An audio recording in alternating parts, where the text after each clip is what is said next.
Welcome to English Baba channel. Class 8 social science का chapter number 10 है India after independence. आज हम करेंगे इसके क्वेश्चन आंसर, तो जल्दी से वीडियो को लाइक कर दो। आई होप चिल्ड्रन आपने वीडियो को लाइक कर दिया है और अभी तक चैनल को सब्सक्राइब नहीं किया तो सब्सक्राइब कर दो सो दैट आपको हमारे सारे अपडेट्स मिलते रहे। क्वेश्चन नंबर 1 है, name 3 problems that the newly independent nation of India faced. जब भारत को आजादी मिली अंग्रेजों से, उस टाइम पे जो 3 नई प्रॉब्लम्स क्रिएट हुई वो क्या क्या थी। चिल्ड्रन आपको पता होगा आजादी के टाइम में भारत का पार्टीशन हो गया था।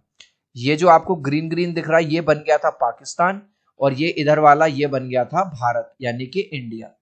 अब पार्टीशन के टाइम पे मुस्लिम्स उधर गए और उधर से जो 80 लाख 8 मिलियन रिफ्यूजीज यहां पे आए थे, ये देख रहे हो ट्रेन में भर भर के उधर से आए थे। तो जब 80 लाख लोग अचानक उधर से इधर आए तो उन 8 मिलियन लोगों को सेटल भी तो कराना है, कहीं पे वहीं रहेंगे भी, खाने के लिए भी कुछ होना चाहिए, नौकरी भी, रोजगार भी मिलना चाहिए। तो पहला आंसर में पहले पॉइंट में लिख देंगे, the very first problem was how to settle 8 million refugees. पहली प्रॉब्लम ये थी जो 8 मिलियन लोग आए थे पाकिस्तान से भारत में, उनको सेटल करना, उनको घर बार दिलाना, छत रखना उनके, मतलब समझ लो बाहर तो रहेंगे नहीं, खुले में तो रहेंगे नहीं। दूसरा प्रॉब्लम क्या थी, इंडिया में जब ब्रिटिश रूल कर रहे थे तो बहुत सारे प्रिंसली स्टेट्स थे, जैसे यहाँ पे ये आपको दिखाई दे रहा है, यहाँ ये आपको इधर दिखाई दे रहा है, यहाँ ये आपको हैदराबाद दिखाई दे रहा है। प्रिंसली स्टेट्स का मतलब है यहाँ छोटे छोटे राजा थे। तो ये इनका राज है, यहाँ इनका राज चल रहा है, यहाँ इनका राज चल रहा है, तो यहाँ पे इनके रूल चल रहे हैं, यहाँ पे इनके रूल चल रहे हैं, यहाँ इनके रूल चल रहे हैं, यहाँ इस राजा के। लेकिन जब अखंड भारत बनाया जा रहा है, एक भारत, तो ऐसा थोड़ी है कि यहाँ पे कुछ अलग रूल चलेगा, यहाँ अलग रूल चलेगा। जो रूल होगा वो पूरे भारत का होगा, जो कानून होगा। तो प्रिंसली स्टेट्स ने स्टार्टिंग में मना किया कि हम भारत में मर्ज नहीं होंगे, हम तो अलग से अपना रूल करेंगे। तो कुछ को समझाया गया और कुछ को जबरदस्ती मतलब फोर्स भेज के वो किया गया। तो दूसरे पॉइंट में क्या लिख लेंगे, second problem was to unite princely states in India. जो प्रिंसली स्टेट्स हैं उनको भी भारत का हिस्सा बना दिया गया। और थर्ड प्रॉब्लम क्या थी, क्योंकि अब तक तो जो पॉलिटिकल सिस्टम था वो अंग्रेज चला रहे थे कि उनके रूल चल रहे थे, उनके हिसाब से चीजें चल रही थी। लेकिन अब एक ऐसा पॉलिटिकल सिस्टम हमें बनाना था, समझ रहे हो, कि हमारा प्रधानमंत्री कौन होगा, हमारा राष्ट्रपति कौन होगा, कैसे चीजें होंगी, कैसे कानून चलेगा। Third problem was adopting a new political system. तो अगर आपने एग्जाम में ये 3 पॉइंट लिख दिए आपको फुल मार्क्स मिल जाएंगे। What was the role of the planning commission. Planning commission का ये रोल था कि अब हमें आजादी मिल गई है, अब कैसे भी भारत की गरीबी को कम करो और भारत को भी एक अमीर देश बनाए, यानी कि कैसे भी ऐसी पॉलिसीज बनाई जाए कि भारत की जो इकोनॉमी है वो हाई हो जाए। आंसर है पूरा क्वेश्चन से, the role of planning commission was to make appropriate policies. Planning commission का ये रोल था कि इस तरह की पॉलिसीज बनाई जाएं फॉर इंडियाज इकोनॉमिक डेवलपमेंट, जिससे इंडिया का इकोनॉमी यानी कि जो पैसे वाइज इंडिया ऊंचाई पे जाए, हाइट्स पे जाए। अब है children fill in the blanks. Subjects that were placed in union list. Union list में जो रखे गए वो रखे गए टैक्सेस, एक है डिफेंस और foreign affairs. Subjects on the कॉनकरेंट list में रखा गया फॉरेस्ट को और एग्रीकल्चर को।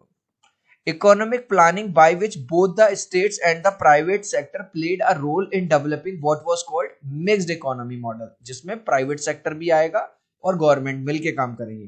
The death of potty Shri mullu sparked of such violent protest। जब पोटी श्री मुल्लू का निधन हुआ उसके बाद काफी वायलेंट प्रोटेस्ट चालू हो गई, दंगे चालू हो गए। ट्रू फॉल्स बताना है आपको। At independence the majority of Indians lived in villages. जब भारत को आजादी मिली ज्यादातर लोग भारत के गांवों में रहते थे, बिल्कुल सही बात है, true. The constituent assembly was made up of members of the Congress party. ये कह रहा है कॉन्स्टिट्यूएंट असेंबली में केवल कांग्रेस पार्टी के लोग थे, नहीं दूसरी पार्टियां भी थी। तो ये है हमारा false, F. In the first nation election only men were allowed to vote. ये कह रहा है जब पहली बार इलेक्शन हुए भारत में उसमें केवल आदमियों को अधिकार था वोट देने का, नहीं। भारत में हमेशा से यूनिवर्स एडल्ट फ्रेंचाइजी का यूज हुआ, मतलब चाहे आदमी हो या औरत हो, काला हो या गोरा हो, अमीर हो या गरीब हो, अगर आप 18 या 18 से प्लस के हो आपको हमेशा वोट करने का अधिकार है। The second 5 year plan focused on the development of heavy industry. जो सेकेंड 5 ईयर प्लान आया भारत को ग्रो करने के लिए, उसने ज्यादा ध्यान दिया हैवी इंडस्ट्री को, कि लोहे पे, स्टील पे ध्यान दिया जाएगा। बिल्कुल सही है, ट्रू। तो पहला ट्रू है, दूसरा और तीसरा फॉल्स है, और चौथा फिर से ट्रू है। Next, what did doctor Ambedkar mean when he said in politics we will have equality and in social and economic life we will have inequality. जब डॉक्टर भीमराव अंबेडकर जी ने ये वाली बात कही कि पॉलिटिक्स में तो भैया इक्वालिटी है, कि आपने ये कह दिया कि सबको वोट करने का अधिकार मिलेगा, काला हो गोरा हो, पर उसका क्या, सोसाइटी में तो देखो कि जो लो कास्ट का बच्चा है उसको क्लास के बाहर बिठाया जा रहा है, उससे खराब काम करवाए जा रहे हैं, उससे कूड़ा उठवाया जा रहा है, उसको जो क्या नाम है कुआं है वहां से पानी नहीं भरने दिया जा रहा क्योंकि वो गरीब है। तो उन्होंने, तो क्वेश्चन ये पूछ रहा उन्होंने ऐसा क्यों कहा, क्योंकि उन्होंने ये चीज नोटिस करी थी कि पॉलिटिकल सिस्टम तो हम ऐसा बना देंगे जिसमें सबको इक्वालिटी मिलेगी, लेकिन क्या हमारे समाज में सब इक्वालिटी मिल रही है? तो आंसर में आप बस ये लिख देंगे, doctor B R Ambedkar meant, उनका कहने का मतलब था to eradicate inequality in the social and economic spheres of life. कि जो इनइक्वालिटी फैली हुई है, मतलब कुछ लोग अपने को हाई कास्ट समझ रहे हैं, दूसरों को लो कास्ट समझ रहे हैं, अपने को बहुत रईस अमीर समझ रहे हैं, दूसरों को किसी के सामने कुछ नहीं समझ रहे, वो उस चीज को इरेडिकेट किया जाए, खत्म कर दिया जाए पूरी तरह से, सोशल यानी सोसाइटी में भी और इकोनॉमिक रूप में भी। मतलब ऐसा ना हो कि एक तो इतना अमीर है कि भाई सब पैसा ही पैसा है, और एक इतना गरीब है कि 2 वक्त की रोटी भी नहीं मिल रही। गाइस, वीडियो अच्छा लग रहा है तो प्लीज एक लाइक कर देना। आपके एक लाइक और सब्सक्राइब से बहुत मोटिवेशन मिलता है। 3 तक काउंट करूंगा चिल्ड्रन, प्लीज वीडियो को लाइक कर दो, 1 2 3। आई होप चिल्ड्रन आपने वीडियो को लाइक कर दिया है, चैनल को सब्सक्राइब कर दिया है। Thank you guys. Next question, after independence why was there a reluctance to divide the country on linguistic lines. Independence जब मिली भारत को, एक बार तो पहले डिवीजन हो गया कि उधर पाकिस्तान बन गया और इधर भारत बन गया, ठीक है, जो कि रिलीजन के बेस पर हुआ था, मुस्लिम इधर चले गए, हिंदू इधर आ गए। अब भारत के लीडर्स दोबारा डिवाइड क्यों नहीं करना चाहते थे? लिंग्विस्टिक मतलब लैंग्वेज के बेस पे, क्योंकि देखो कहीं तमिल बोली जा रही है तमिलनाडु में, है ना, महाराष्ट्र में क्या बोली जा रही है, वो अपनी लैंग्वेज बोल रहे हैं महाराष्ट्र वाले, कहीं पे हिंदी बोली जा रही है, कहीं भोजपुरी बोली जा रही है, जो साउथ इंडियन स्टेट्स थे वो इंग्लिश बोलते थे। तो अब इनको लगा कि अगर हमने स्टेट्स को, अलग अलग स्टेट को लैंग्वेज के बेस पे डिवाइड किया तो कल को ये लोग लड़ेंगे कि मेरी लैंग्वेज अच्छी, तेरी लैंग्वेज बेकार, तू ये बोल, मैं ये चला। तो दोबारा से डिवीजन नहीं चाहते थे, दोबारा नहीं चाहते थे किसी भी तरह का कंफ्लिक्ट या लड़ाई झगड़ा हो लैंग्वेज को लेके, इसीलिए बांटा नहीं गया लैंग्वेज के बेस पे। India had already been religiously divide, अभी हमने देखा ना कि एक तो भारत के वैसे टुकड़े हो चुके थे, है ना, एक पाकिस्तान बन गया था। A million people were killed in the riots as a result of the partition. जब पार्टीशन हुआ तब हिंदू मुस्लिम दंगे हुए, इसमें लाखों लोग मारे भी गए।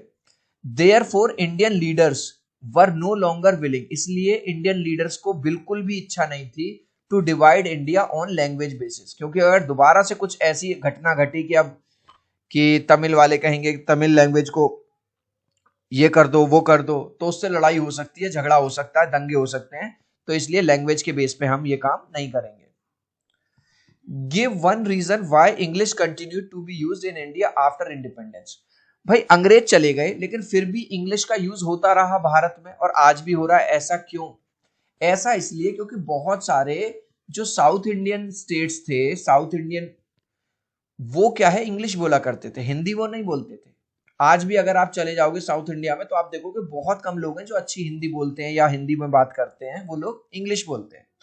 तो भारत नहीं चाहता था, मतलब हमारे लीडर्स नहीं चाहते थे किसी बात को लेकर लड़ाई झगड़ा हो, तो उन्होंने उनको भी अलाउ किया। आंसर लिखेंगे, इंग्लिश पूरा continue to be use in India even after independence, पूरा क्वेश्चन से लिखा, because south Indian states express strong opposition to Hindi, क्योंकि साउथ इंडियन स्टेट्स ने कहा भाई हमने तो कभी हिंदी बोली नहीं है, हमें हिंदी आती नहीं है, और अगर आप हम पे इम्पोज कर दोगे तो हमारा काम कैसे चलेगा, इसलिए इंग्लिश को भी कंटिन्यू रखा गया।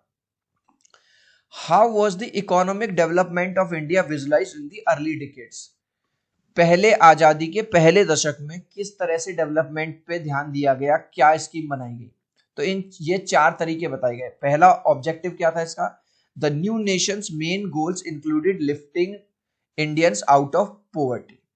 कैसे भी भारत को पॉवर्टी मतलब गरीबी से बाहर निकालो। Planning commission and 5 year plan बनाए गए। अब प्लानिंग कमीशन वॉज एस्टेब्लिश्ड। भाई प्लानिंग कमीशन का काम था ऐसी पॉलिसीज बनाना कि भारत अब अमीर देश बन जाए, कैसे भी हमारी इकोनॉमी अच्छी हो जाए। Mixed economy, it was decided to use the mixed economy model. ऐसा मॉडल बनाया गया जिसमें प्राइवेट सेक्टर और गवर्नमेंट दोनों मिलके भारत को आगे ले जाएंगे। Prioritising heavy industry and dams, heavy industry पे ध्यान दिया गया। इस लास्ट क्वेश्चन का आंसर आपको ट्रू फॉल्स में देना है, देखूंगा कितने बच्चे राइट आंसर देंगे। At independence the majority of Indians lived in villages. जब भारत आजाद हुआ ज्यादातर लोग भारत में विलेज में रहते थे। ये स्टेटमेंट ट्रू है तो ए लिख देना, अगर फॉल्स है तो बी लिख देना या ट्रू फॉल्स लिख देना कमेंट में, देखूंगा कितने बच्चे राइट आंसर देंगे। सो आई होप मेरा ये वीडियो आपको बहुत अच्छा लगा होगा। प्लीज वीडियो को लाइक कर देना, चैनल को सब्सक्राइब कर देना। अब हम मिलते हैं अगले वीडियो में। Bye bye.